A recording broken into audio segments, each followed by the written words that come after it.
I'm just going to give a little bit of time as people get comfortable and start getting settled in front of the computer.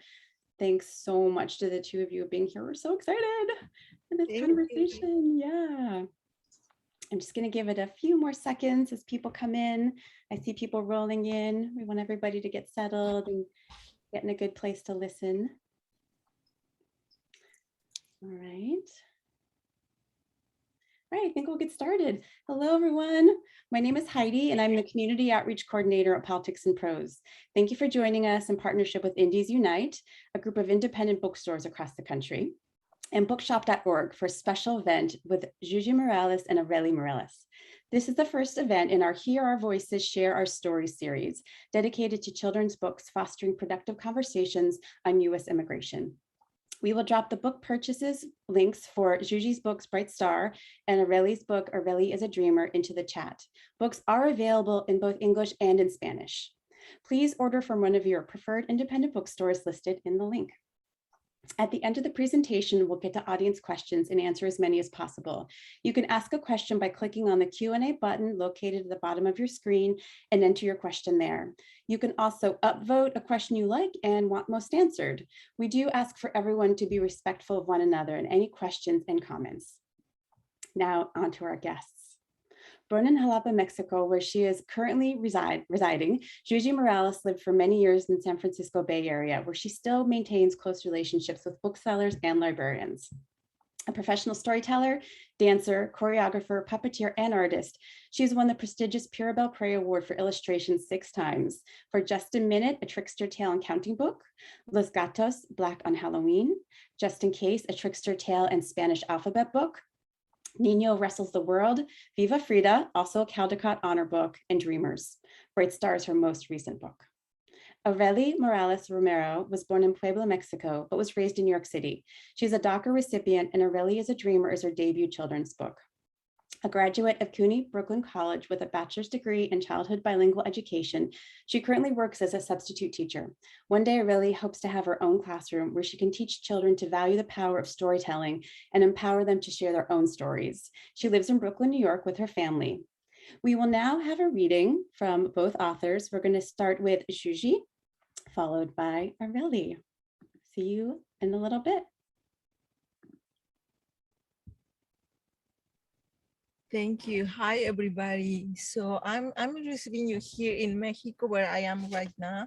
I wasn't planning to be reading here from my car, but I'm outdoors painting a mural with a community mural with a lot of other women, and it started raining. So I had to look for a better place where we could do our reading today. And we are gonna read this book, Bright Star, and this is a story. It's about a deer and her journey. She's going with her mother to find the things that she needs to live, to survive, to just exist.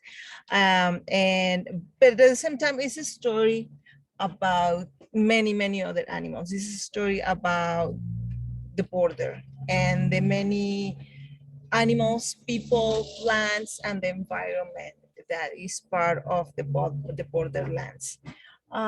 So for the reading of this book, you're gonna be need to be ready for some words in Spanish as well, and see if you can catch some of the animals that are here. Some of them are big, so you will be able to see them well, but some other are really small. See if you can catch them, and see if you can get a sense of what the characters are feeling in the story. I'm gonna close my door here. There is a lot of noise outside, but we are gonna start now. And this is Bright Star by su servidora Giuji Morales. And it begins like this. Bright Star by Giuji Morales. Child, you are awake. Breathe in, then breathe out. Hermosa criatura. You are alive. You are a bright star inside our hearts. Mira, some things you can see, others you must find.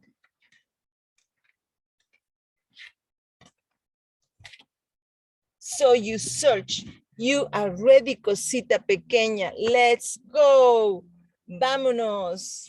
And the word vámonos is how we say let's go in Spanish.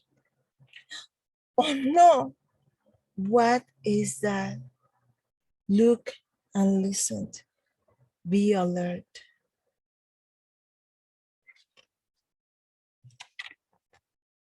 Te amo, corazoncito tembloroso.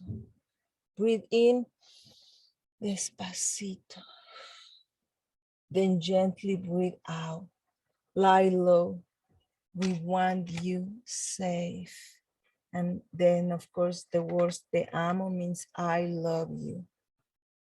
This mom is telling her baby that she loves her. She has sensed there is some danger, and now she's doing what deers and other animals do, and also some humans do, which is to put her baby in a place where she might be safer, where she's not gonna be found.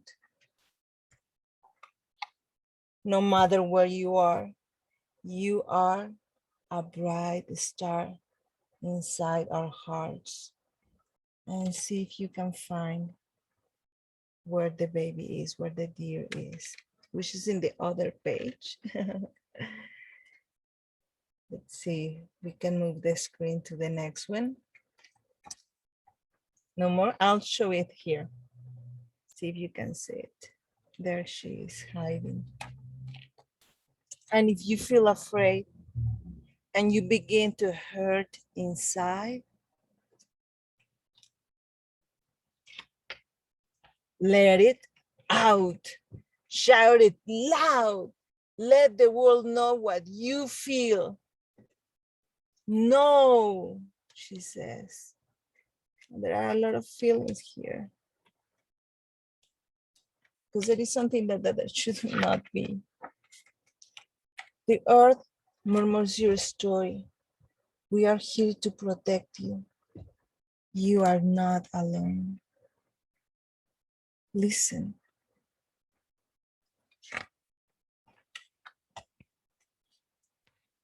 If we could listen, maybe we will hear even the flapping of those wings from those bats.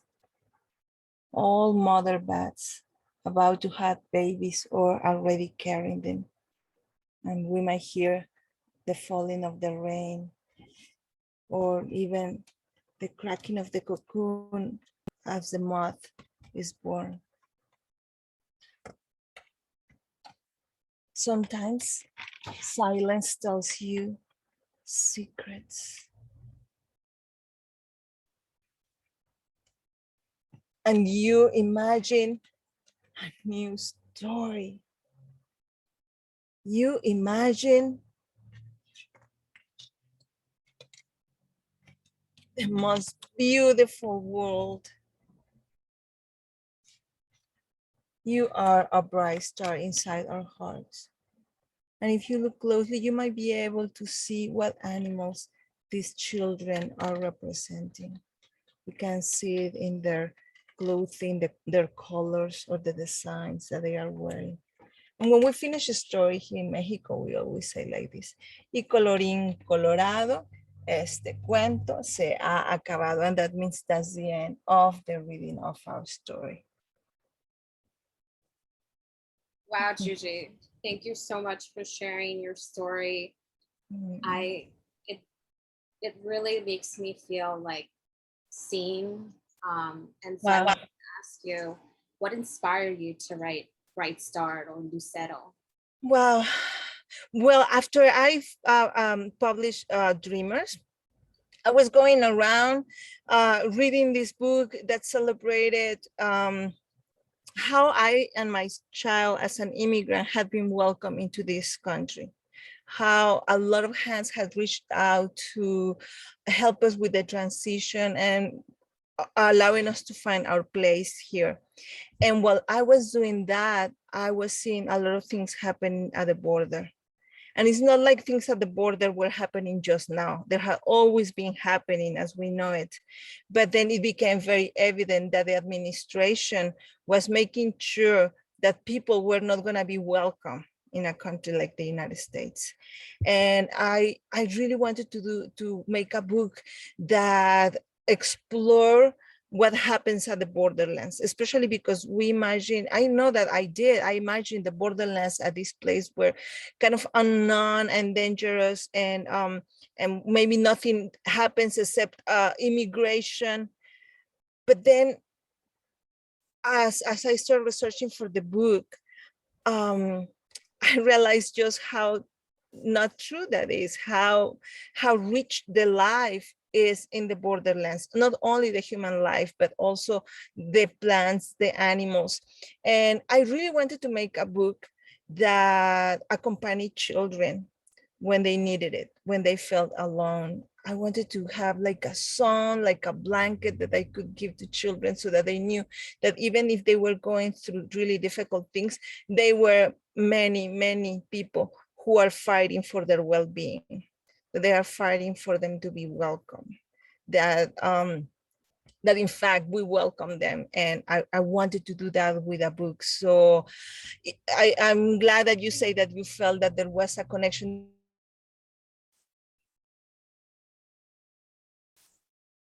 I think, oh no, I think we lost connection with Giuji.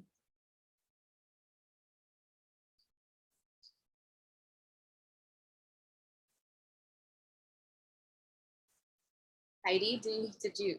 Hi, Areli. Yeah, I think we lost her for a minute. So if it's okay, do you want to, we'll have a chance to talk with her more on the other end, but do you want to read your story? Yes, of Okay, course. that'd be great. Thank you.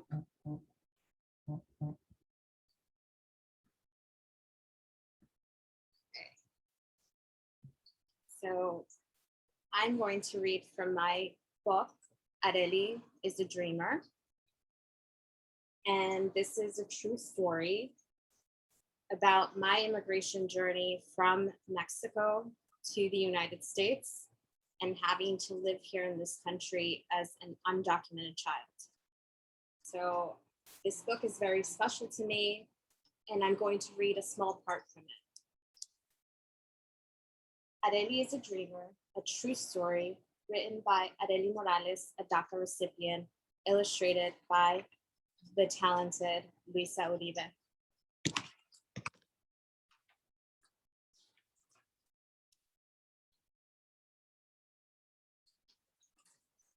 At Abuela's house, Saturdays were filled with family and sunshine.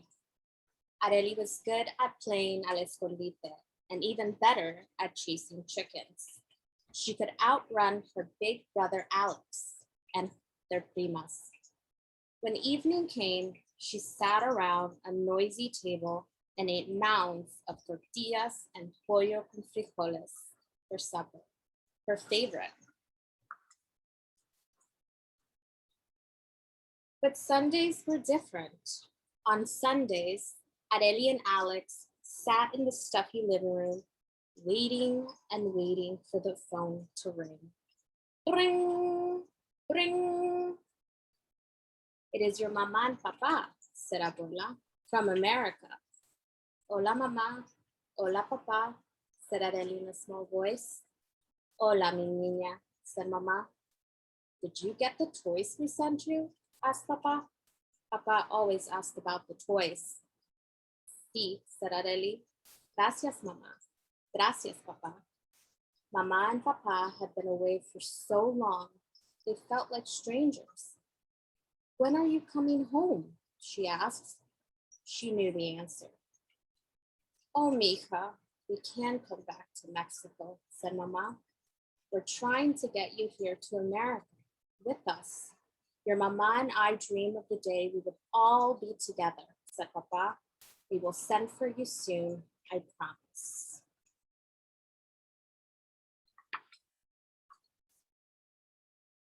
When Areli hung up the phone, Alex tried to make her smile.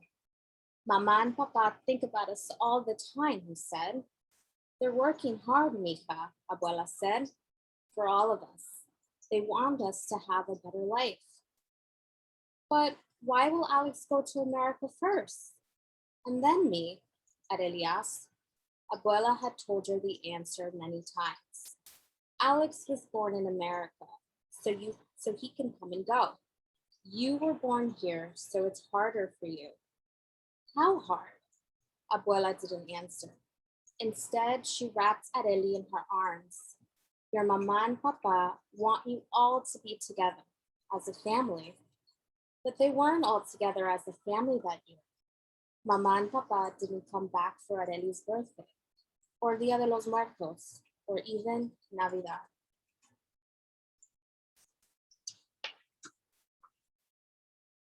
Then one night, Alex took out his suitcase. Where are you going? Areli asked, but she already knew. You know where I'm going, Alex said. I'm going to Nueva York. He flashed her a big grin and gave her a drawing of the two of them in the yard with the chickens. So you won't forget me, he said. A few days later, he was gone. Now, when she waited for the calls from Mama and Papa, Areli had to wait alone. That fall, Areli started kindergarten at the school near her abuela's house. She was so proud to be at school. She learned to tie her shoes and write the letters of the alphabet. She played al escondite with her new friends. She barely thought of Nueva York at all. There's some illustrations of my life in Mexico. Until the day Abuela greeted her with tears in her eyes.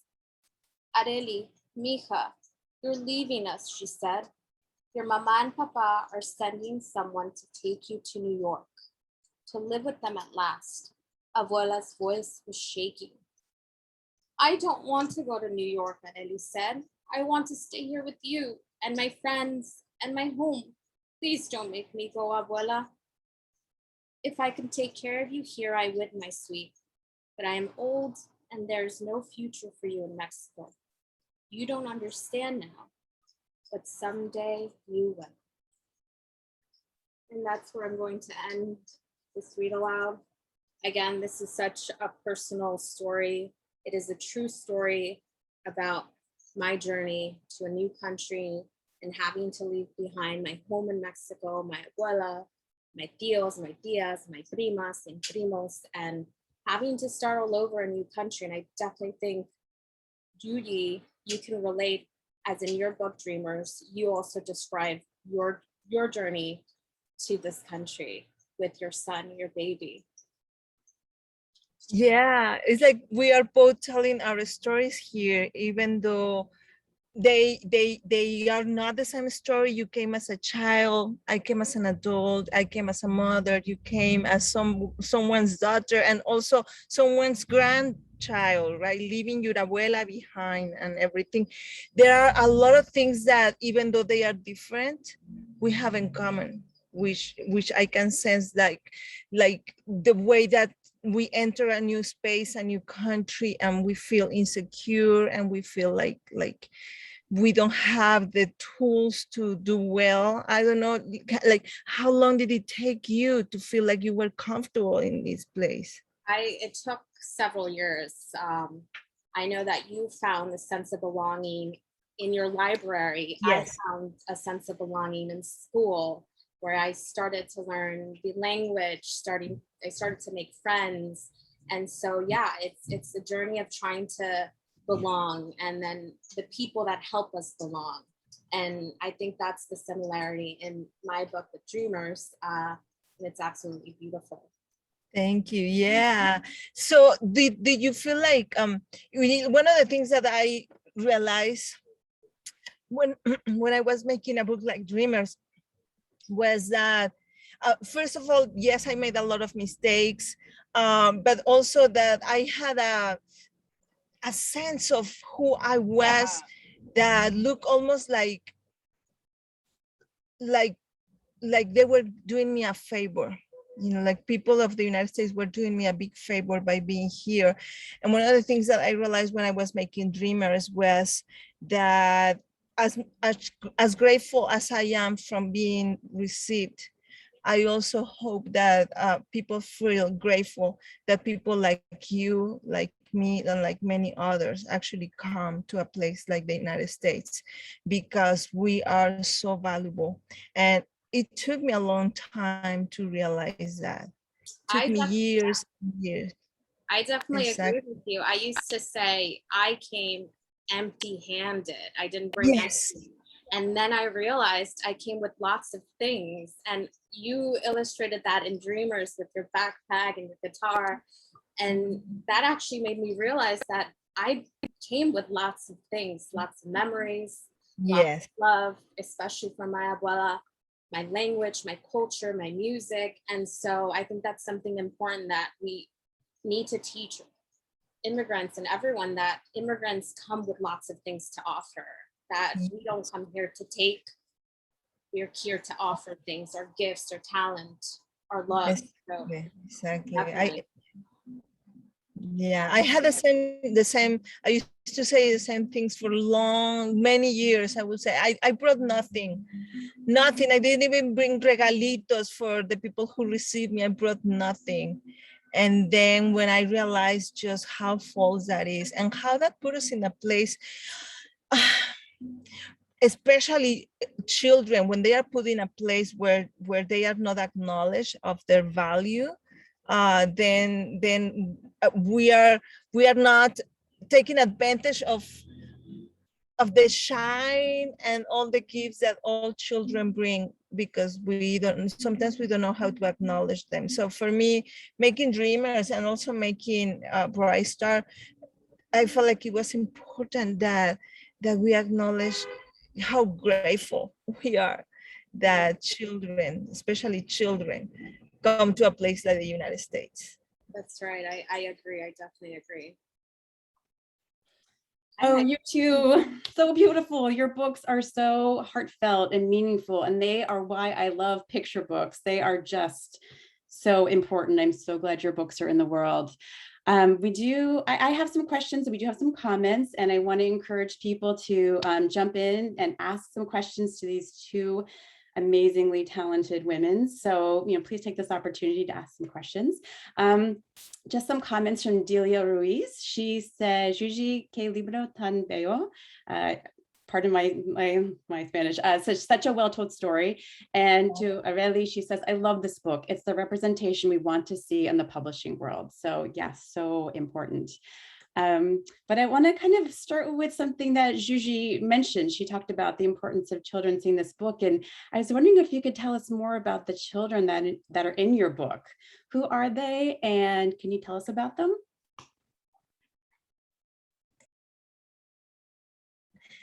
Yeah, the children in Bright Star, they of course they represent every child, an immigrant child, children who are coming through the border trying to find their way into the United States.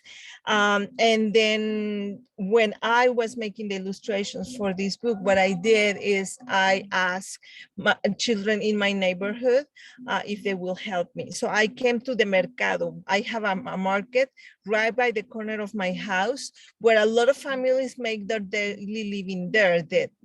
That's a place where they work and where they live, and not where they live, but I mean, they spend their day there. So I went there and I say, if they will help me do it. And so the children came and they posed for me so I could, based in the sketches that I had already made, I will ask them, okay, you maybe look at me, put your shoulder over something so that it will reflect the images I wanted to create for the book. And so they did for me. Those are Aliyah and Luis and all the children from my neighborhood, which was just a beautiful, beautiful thing to do, because we were during we still are at the COVID times, but in that moment, it was just like a neighborhood thing to do together so that I could make this book. Can you imagine just how great it is to have my community being part of it? Yeah. Sorry, it makes it even more special for sure. Areli, do you want to talk a little bit about your illustrations? You worked with Luisa Uriba. Do you have a favorite spread in the book? Is there something that really is special and joyful to you? Luisa, so talented. She has illustrated so many other children's books. I think one of my favorite children's books that she illustrated was Your Name is a Song. And I just felt extremely lucky to have her bring my words to life. I would say my favorite illustration, I think it changes, but it's always just images with my abuela, of us saying goodbye to each other, of her trying to make me feel that, yes, my emotions are real, that it's hard to lose your parents, right? We were separated, but I think it's so beautiful how she illustrated it, all the details, I mean, of Mexico. If you can see here, La Virgencita, the flowers, the colors. I think she just did such a wonderful job of showing the beauty of Mexico, right? Because that's what I wanted to communicate in this book, that my life in Mexico was filled with so much love, despite not having my parents with me, so much sunshine, and it was hard to leave all of that behind. So I think she just did such a wonderful job. And then just the cover alone, little me, in the middle of my two worlds, Mexico, the city skyline, and how I belong to both. And it's so wonderful to see that, and to see me, a dark skinned girl, morena, beautiful. And I think that should be communicated with our kids, our students, that you can see yourself in the book, that you're important. So I think it's so beautiful that I had Lisa to bring this book to life. Absolutely. I love all the cultural pieces. I find that in Giuji's books as well. It's just, you find so much of that rich heritage there. Giuji, I want to talk to you a little bit about something I've heard you say, that your books come from you not knowing something, and so you want to find out more about it. So what surprised you the most while you're doing the research for doing this book? A lot of things that I didn't know. When I started, I thought I was making a book about children, about families and people at the borderlands. And then what I realized is that when whether there are physical walls or border policies that create a wall or something that is trying to stop people from crossing, it will not only affect people. In fact, most people, if they encounter something that stops them from going through, what they do is they go to more dangerous places to find a way through. But then the other thing that happens is that animals and plants are also affected, greatly affected. And I didn't know that before. I didn't know that animals, for generations, for the whole existence, they have corridors that these are places that allows them to go back and forth or move as freely as they need to find what they need to survive. But when a wall is built, or there are put really bright lights, or a road has been created so the border patrols can go back and forth. When those things happen, animals cannot cross anymore, and they get stuck in either side of the border. And when I found that, I understood just even more how connected we are, how really connected we all are. So it is not enough that we try to create a better passage or a better immigrant experience for us humans, but as long as we are not also taking care of animals and our environment, we are destroying all of our chances to having the world that we want to have. And that was one of the main things that really struck me. I think that's such an important message in your book. There's so much in the book, and it's so like the images are so beautiful and the words are sparse, but there's so much to talk about and for educators and families to talk about in the book. So I love that part of it. Thank you. Areli, I've got a question for you. So, your book is the first of a kind written by a DACA recipient. So why was it important for you to write this book now? So I would love to hear more about that. So I believe DACA is a privilege, right? Not every single dreamer has the opportunity to apply for DACA and to get all those benefits like the social security number, the ability to work, to get a driver's license. And so I felt extremely privileged to have that, to be able to apply for DACA and to have those opportunities. And one of the things you gain from getting that temporary, because DACA is temporary, a sense of protection or security is the ability to come out of the shadows and tell your story. For so long, for many people, it's a secret. You just don't feel safe telling people that you're undocumented. And so with DACA, I felt safe enough to tell my story, to write it down and to share it with the world, because there's so many people who are still undocumented, who have stories to tell and don't have that privilege. And so I wanted them to know that, hey, you're not alone. Your story might be so similar with mine, and that it's important to tell our stories. And I want you to feel seen, to feel that your story matters too. And I dream of a world where we can use storytelling to tell our truth, to tell our experiences, so we can connect with one another. So I think it was again a privilege to have DACA and to be able to use that to share my own story. Yeah, just to go off of that a little bit more, what do you think, what misunderstandings do you think that people have about DACA and Dreamers that you would want to clear up? One of the misunderstandings is that there's a model dreamer or model DACA recipient, that we are all good at school, that we go to college, but that's not true. There's different circumstances that we go through that don't allow us to do that, or doors that are shut and we don't have access to certain spaces.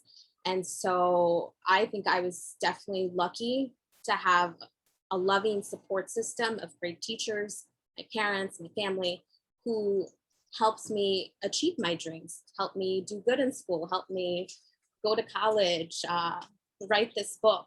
And so I think that's a big misconception, that all dreamers are the same. We're not all the same. We all have different experiences.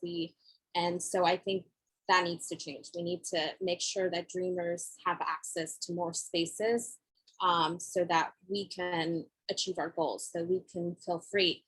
I often think of my experience as a little bird in a cage. I'm allowed to fly within this cage, but I can't fly outside. And one day I hope to be able to soar the sky and fly freely and feel free. And I think lots of people long for that feeling. Oh, thank you. That is beautiful. Giuji, is it true that it took you 3 years to work on this book, or were you working it over 3 years? And if so, the world changed a lot in the last 3 years. So how did you and the book change over that time period? Yeah, it took me about almost 3 years. And even though it looks like a long time, it is not. Because I felt like I made it very, very fast. And somehow it felt like it was fast because I had to work long hours to create, especially the illustrations. But one of the things that was more difficult was the concept of the book. It gave me difficulties, and I'm gonna tell you why. I wrote most of the book like up until the time where the deer finds the wall. I knew I wanted to tell the story, but then how do you end the story of a deer who has just been separated from her mother, who has found that she cannot go through anymore to where she thought she was going, and that now, as we know that she also represents children.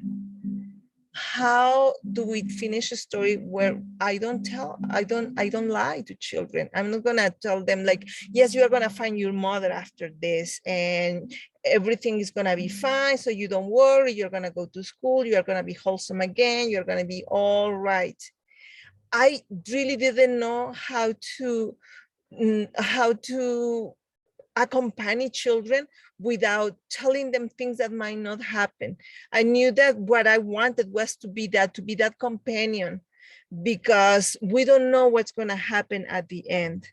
And in my case, I really searched everywhere. I asked a lot of people, like, how do you do this? If you had gone through something so terrible, how do you heal again? And it really took me a long time to have an answer for that.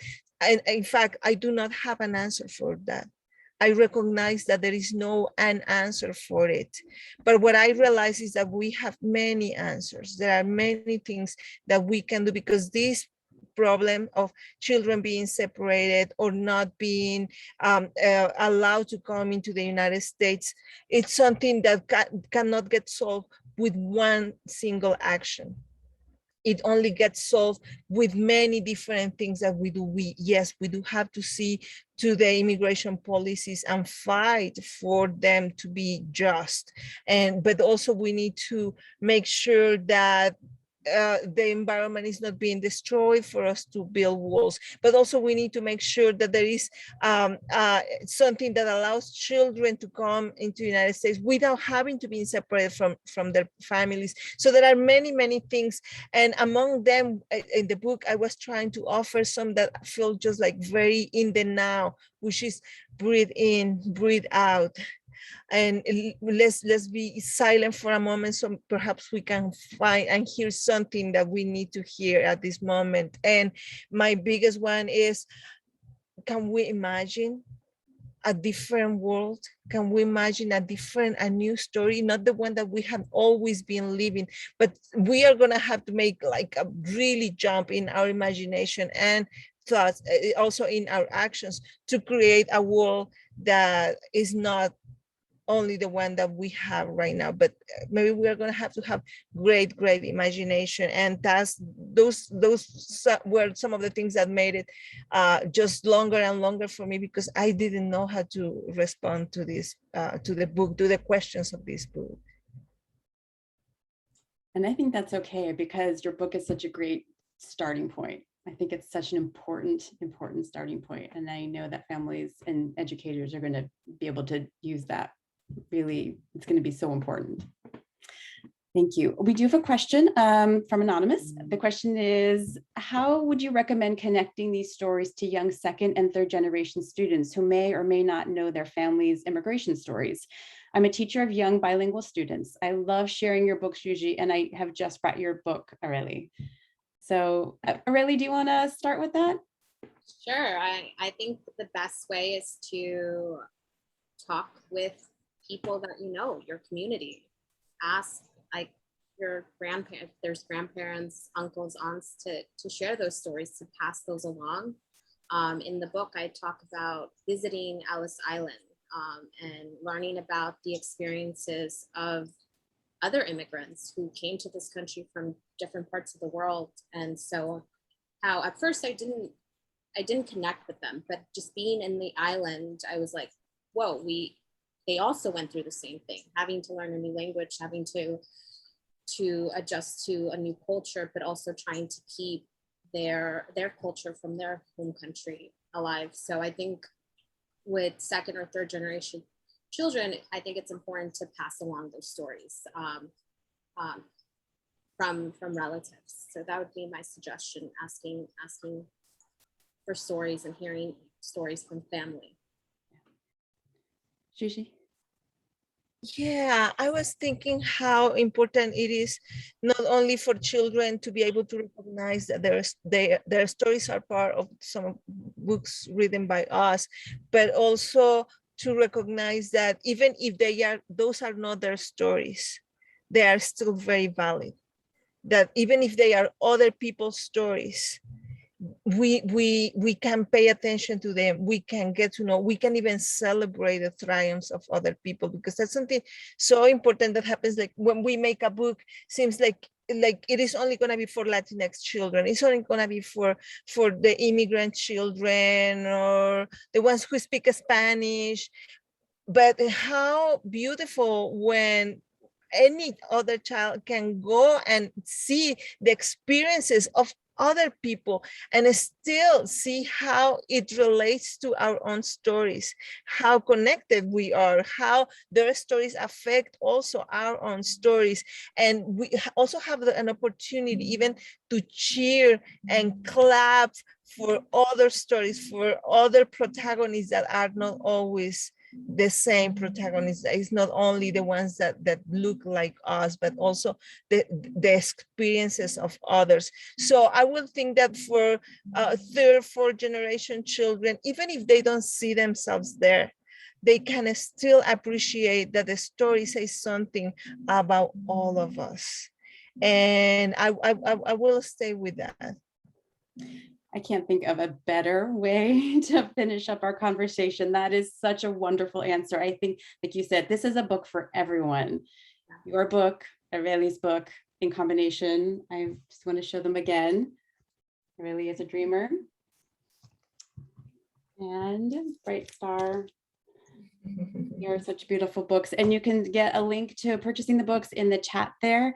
Thank you for everyone who's here today. I know we had some viewers and we had some questions and we had a wonderful conversation. So I know this is being recorded and I hope people will be able to use it in their classroom and jumpstart some wonderful conversations with their kids. So thank you both so much for being here. We really appreciate this wonderful conversation you've started, and I know it's going to continue, and I know these books are going to get into classrooms and into families' hands, and they're going to be read and cherished. So thank you both so much for being here. My pleasure, and so good to be with you, Areli. Gracias por este momento. Gracias. Es un honor estar aquí. I'm so proud, honored, and it's so special. Again, your books made me feel seen, made me feel like I mattered. And so I have to say, you inspired this book. So thank you so much. Muchas gracias, Giuji. And I just want to say hi to Lee and Laura and Delia and Carlos who joined us. Thank you so much. Thank you.